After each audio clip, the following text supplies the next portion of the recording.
지금 전 세계의 국방 전문가들이 경악하고 있습니다. 2025년 10월 30일 도널드 트럼프 미국 대통령이 한국의 핵추진 잠수함 건조를 전격 승인했기 때문이죠. 70년간 미국이 철저히 통제해온 핵잠수함 기술, 영국과 호주에만 허용했던 그 극비 기술을 한국에 개방한 겁니다. 단 24시간 만에 이뤄진 역사적 결단이었어요. 하지만 충격적인 사실은 따로 있습니다. 이 모든 것이 미 국방부의 한 보수파 관료가 30년간 지켜온 신념을 깨뜨린 순간부터 시작됐다는 거죠. 도대체 무슨 일이 있었던 걸까요?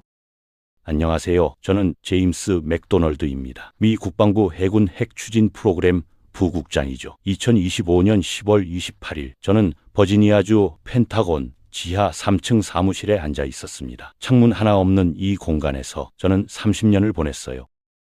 책상 위에는 또 한 통의 서류가 놓여 있었습니다. 대한민국 국방부에서 보낸 핵추진 잠수함 기술 협력 요청서였죠. 이번이 벌써 몇 번째인지 세기도 힘들 정도였어요. 저는 빨간 펜을 들어 서류 상단에 BENIED라고 크게 적었습니다.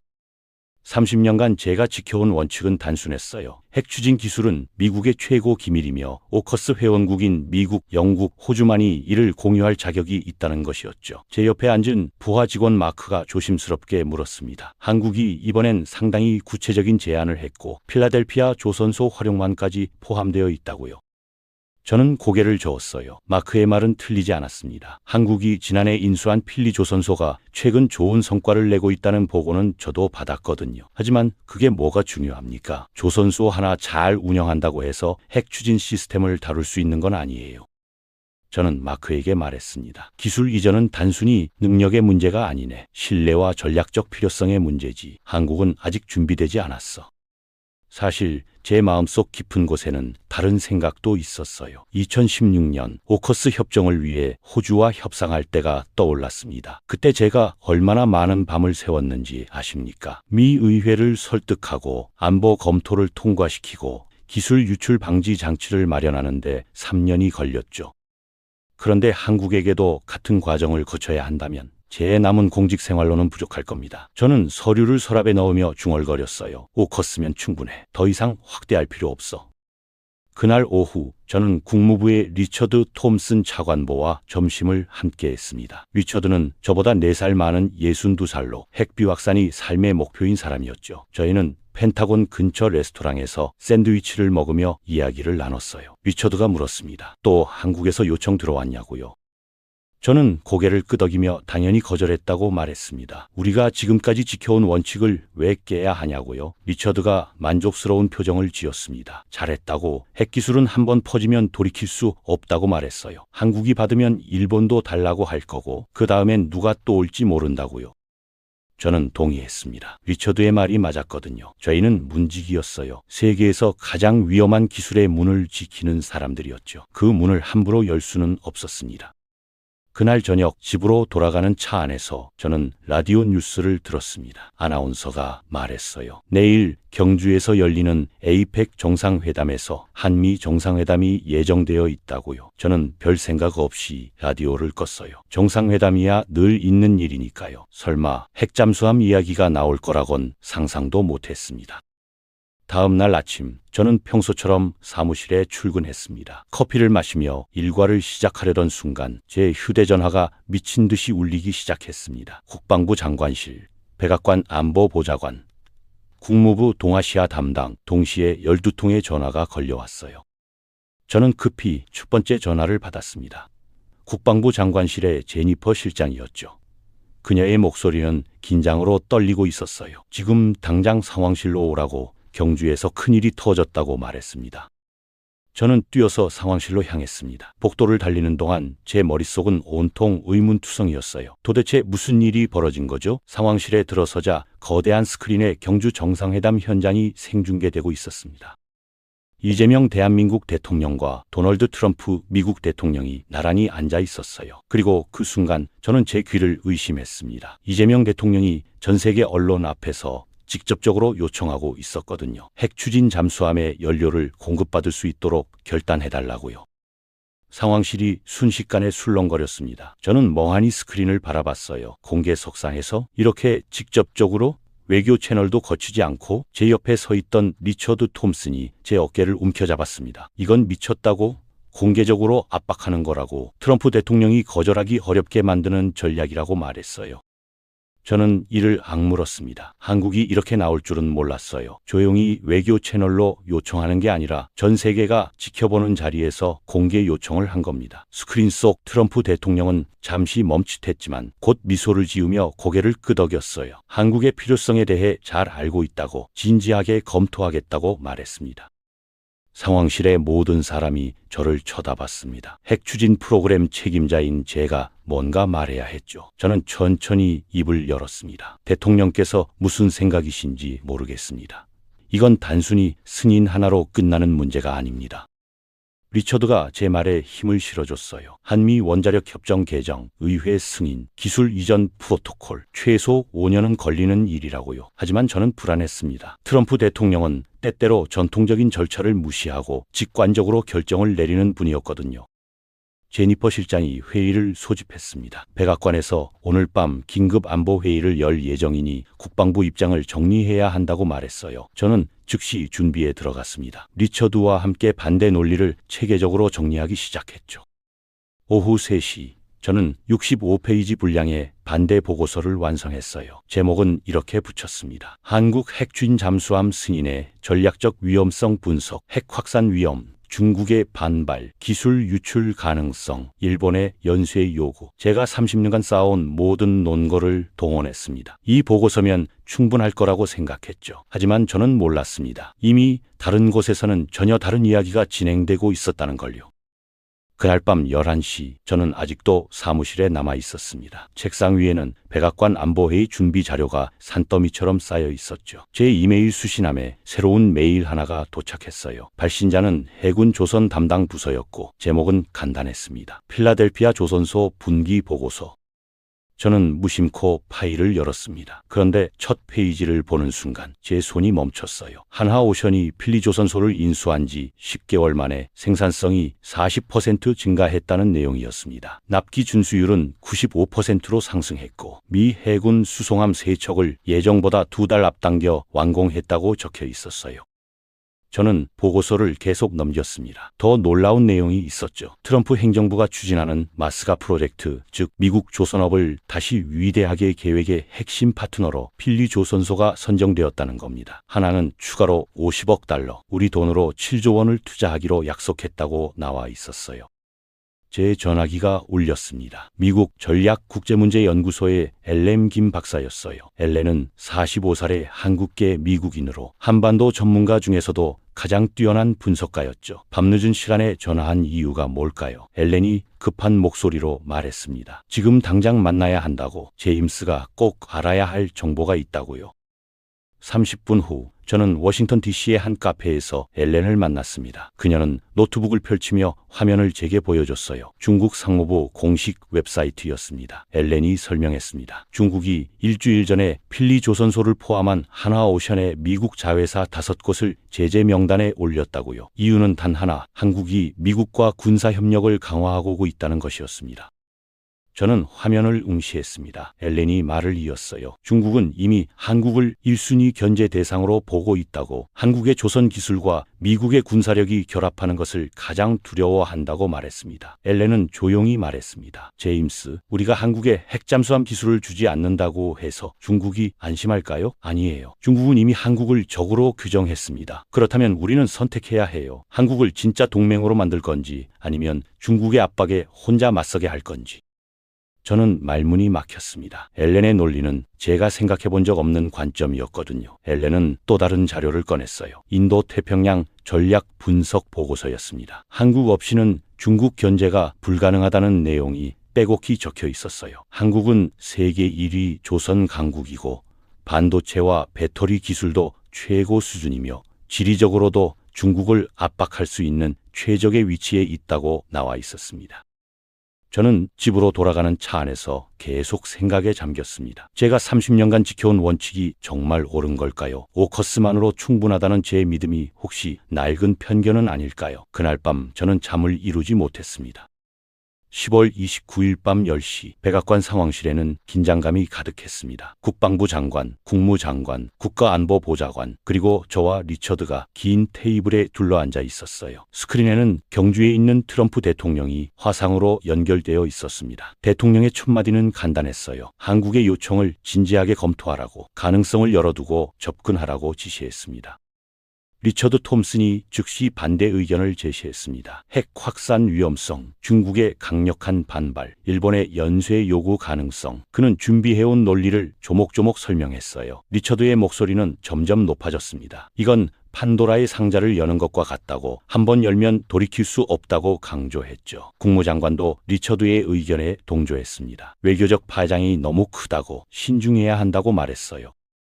그런데 국방부 장관이 다른 의견을 냈습니다. 중국이 이미 한국을 제재 대상으로 삼았다는 점, 필리조선소의 놀라운 성과, 인도 태평양 전략에서 한국의 중요성을 언급했죠. 장관은 말했습니다. 한국은 이미 준비되어 있다고, 우리가 주저할 이유가 없다고요. 회의실 분위기가 팽팽하게 맞섰습니다. 트럼프 대통령이 스크린 너머로 저를 쳐다봤습니다. 맥도널드 부국장, 당신은 30년간 이 분야를 담당해왔소. 전문가로서 의견을 듣고 싶소. 기술적으로 가능한가? 모든 시선이 저에게 집중되었어요. 저는 천천히 입을 열었습니다. 기술적으로는 가능하다고, 한국은 세계 최고 수준의 조선 능력을 보유하고 있다고 인정했습니다. 하지만 저는 여전히 주저했어요. 그래도 시간이 필요하다고, 최소 5년은 검토해야 한다고 말했습니다. 트럼프 대통령이 고개를 저었습니다. 5년? 그 사이에 중국은 무엇을 할 것 같으냐고 반문했어요. 대통령은 결론을 내렸습니다. 24시간 안에 실무 검토를 완료하라고, 한국의 제안을 구체적으로 분석하라고 지시했죠. 회의는 자정을 넘겨 끝났습니다. 저는 펜타곤으로 돌아오면서 깨달았어요. 제가 지금까지 막아왔던 그 문이 조금씩 열리고 있다는 것을요. 10월 30일 새벽 3시, 저는 사무실에서 화상회의를 준비하고 있었습니다. 상대는 필라델피아 조선소의 박진수 최고 경영자였어요. 국방부 장관이 직접 연결을 주선했죠. 한국의 실제 능력을 직접 확인하라는 지시였습니다. 화면이 켜지자 50대 초반으로 보이는 남성이 나타났어요. 박진수는 차분한 미소를 지으며 인사했습니다. 저는 단도직입적으로 물었습니다. 핵 추진 잠수함을 정말 건조할 수 있느냐고요. 박진수는 노트북을 열어 화면을 공유하기 시작했습니다. 필리조선소의 최근 성과가 하나씩 펼쳐졌어요. 미 해군 수송함 3척을 납기보다 2달 앞당겨 완공했고, 품질 검사에서 98점을 받았다는 내용이었습니다. 박진수가 말했습니다. 저희는 이미 미 해군의 신뢰를 얻었다고, 핵 추진 시스템 통합도 18개월 안에 가능하다고 자신 있게 말했어요. 저는 회의적이었습니다. 18개월? 호주도 5년 이상 걸릴 거라고 예상하는데요. 박진수는 침착하게 설명했습니다. 한국은 이미 디젤 잠수함 구축에서 세계 최고 수준의 기술을 보유하고 있다고, 독일과 프랑스 기술을 흡수하여 자체 개발한 장보 고급 잠수함이 그 증거라고 말했죠. 박진수는 구체적인 설계도와 일정표를 보여줬습니다. 핵 추진 시스템만 제공되면 나머지는 한국이 독자적으로 해결할 수 있다는 겁니다. 그때 화면에 또 다른 사람이 등장했습니다. 톰 브라운, 필리조선소의 수석 엔지니어였어요. 60살의 베테랑 엔지니어인 톰은 40년간 미국 조선업에 몸담아온 사람이었습니다. 톰이 말했습니다. 처음엔 자신도 한국팀을 믿지 않았다고, 동양인들이 뭘 알겠냐는 편견이 있었다고 솔직히 인정했어요. 하지만 10개월을 함께 일하면서 생관전이 바뀌었다고 말했습니다. 톰의 목소리가 떨렸어요. 한국팀 없었으면 이 조선소는 문 닫을 뻔했다고, 그들은 우리가 잊어버린 장인 정신하고 걷고 있다고 고백했습니다. 저는 화면을 응시했습니다. 박진수가 마지막으로 한 가지를 더 보여줬어요. 마스가 프로젝트의 총사진이었습니다. 한화는 향후 10년간 50억 달러를 투자하여 필라델피아 조선소를 미국 최대 군함 건조기지로 만들 계획이었죠. 그리고 그 첫 번째 결과물이 바로 한국의 핵 추진 잠수함이 될 거라고 말했습니다. 미국 땅에서 미국 노동자들과 함께 한미 합작으로 만들어지는 핵 잠수함이요. 화상회의가 끝난 후 저는 한참 동안 멍하니 앉아 있었습니다. 제가 지금까지 뭘 놓치고 있었던 걸까요? 한국은 이미 준비되어 있었습니다. 아니, 준비된 정도가 아니라 미국 조선업을 살려내고 있었던 거예요. 저는 천천히 제 반대 보고서를 열었습니다. 65페이지에 달하는 이 문서가 갑자기 너무 낡고 시대착오적으로 느껴졌습니다.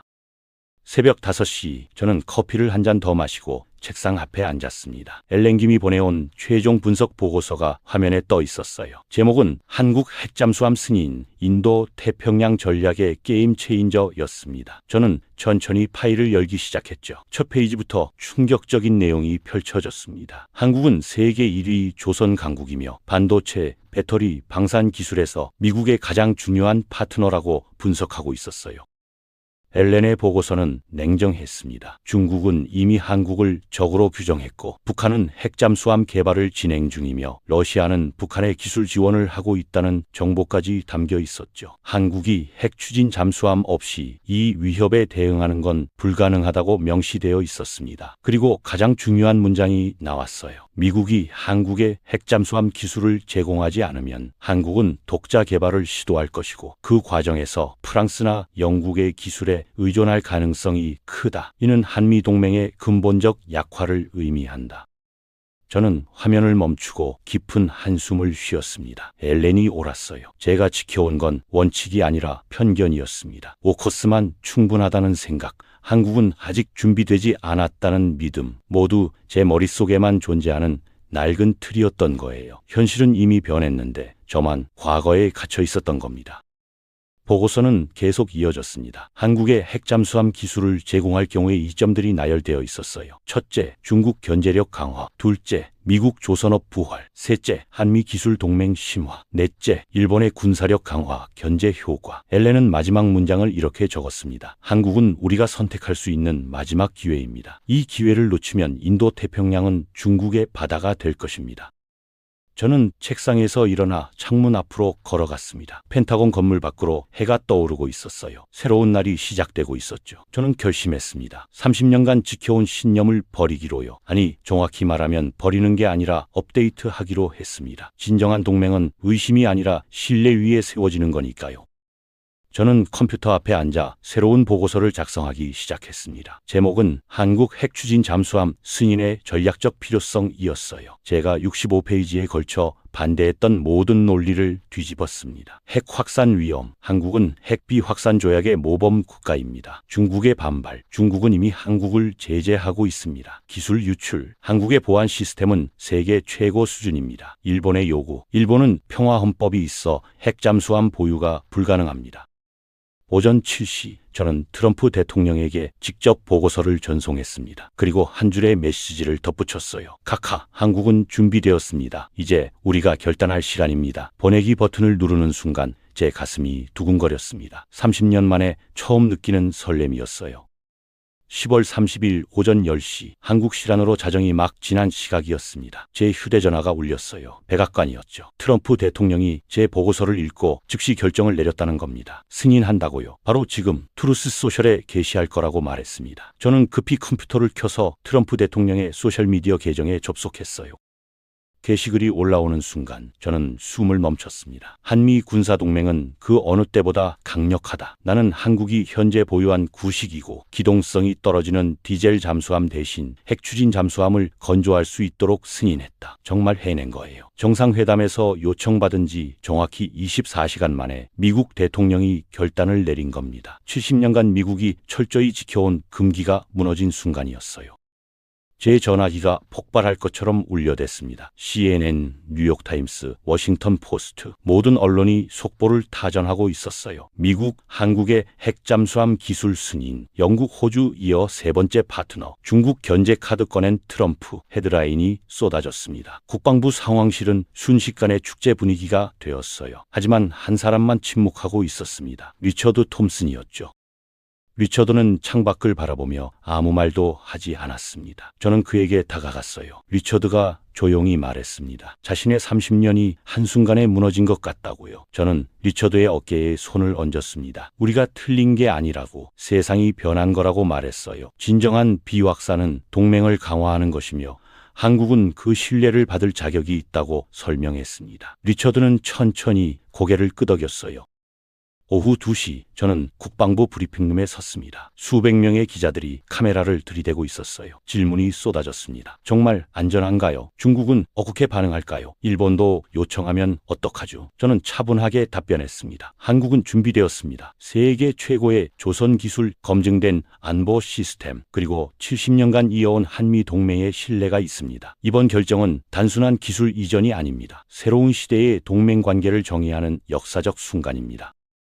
그날 저녁 필라델피아 조선소에서 연락이 왔습니다. 박진수 최고 경영자와 직원들이 환호성을 지르고 있다는 소식이었어요. 톰 브라운 엔지니어는 울먹이며 말했다고 합니다. 미국 조선업의 부활이 시작됐다고요. 저는 창밖을 바라봤습니다. 펜타곤 건물 위로 별이 쏟아지고 있었어요. 제가 30년간 지켜온 것, 그리고 오늘 새롭게 시작한 것, 둘 다 같은 목표를 향하고 있습니다. 평화와 안보를 지키는 것이요.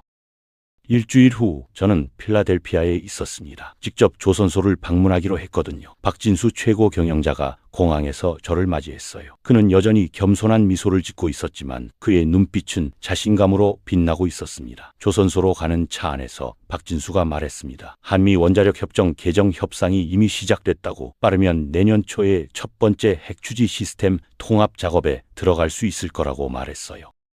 조선소에 도착하자 수백 명의 직원들이 저를 환영했습니다. 한국인과 미국인이 함께 일하는 모습이 인상적이었어요. 톰 브라운 엔지니어가 저를 안내했습니다. 그는 설계실로 저를 데려갔죠. 거대한 스크린에 한국 핵추진 잠수함의 청사진이 펼쳐져 있었어요. 길이 110m, 배수량 4,500톤, 최고 속도 수중 30노트, 10년 안에 3척을 건조할 계획이라고 했습니다. 박진수와 저는 조선소 옥상에 올라갔습니다. 델라웨어 강이 한눈에 내려다 보였어요. 박진수가 조용히 말했습니다. 부국장님, 저희를 믿어주셔서 감사합니다. 저는 고개를 저었어요. 제가 감사해야죠. 당신들이 제 편견을 깨뜨려줬으니까요. 진정한 동맹은 의심이 아니라 신뢰 위에 세워지는 거더군요. 박진수가 악수를 청했고 저는 그의 손을 힘껏 잡았습니다. 그 순간 저는 확신했어요. 이건 단순한 기술 이전이 아니라 새로운 시대의 시작이라는 것을요. 워싱턴으로 돌아오는 비행기 안에서 저는 창밖을 바라봤습니다. 구름 위로 해가 떠오르고 있었어요. 2025년 10월 한국은 세계 세 번째 핵추진 잠수함 보유국으로 가는 여정을 시작했습니다. 영국과 호주만 받았던 그 극비 기술을 한국이 받게 된 겁니다. 중국 견제의 핵심 파트너로, 인도 태평양 전략의 중심으로 한미 동맹은 새로운 차원으로 진화했습니다. 여러분, 이 이야기는 단순히 기술 이전의 이야기가 아닙니다. 작지만 강한 나라가 세계 최강국의 신뢰를 얻기까지의 여정이었죠. 한국의 조선 기술력, 성실함, 그리고 전략적 가치가 70년 금기를 깨뜨린 겁니다. 제임스 맥도널드라는 한 사람의 변화가 역사를 바꿨고 한국은 이제 새로운 시대를 맞이하게 되었습니다. 앞으로 10년 후 필라델피아 조선소에서 건조된 한국의 핵추진 잠수함이 바다를 누빌 겁니다. 그리고 그 잠수함은 단순한 무기가 아니라 한미 동맹의 상징이 될 거예요. 편견을 깨고 신뢰를 쌓아 이룬 위대한 성과의 증거가 될 겁니다. 이 영상이 도움이 되셨다면 구독과 좋아요 부탁드립니다. 다음에는 또 어떤 감동적인 이야기로 찾아올까요? 기대해 주세요.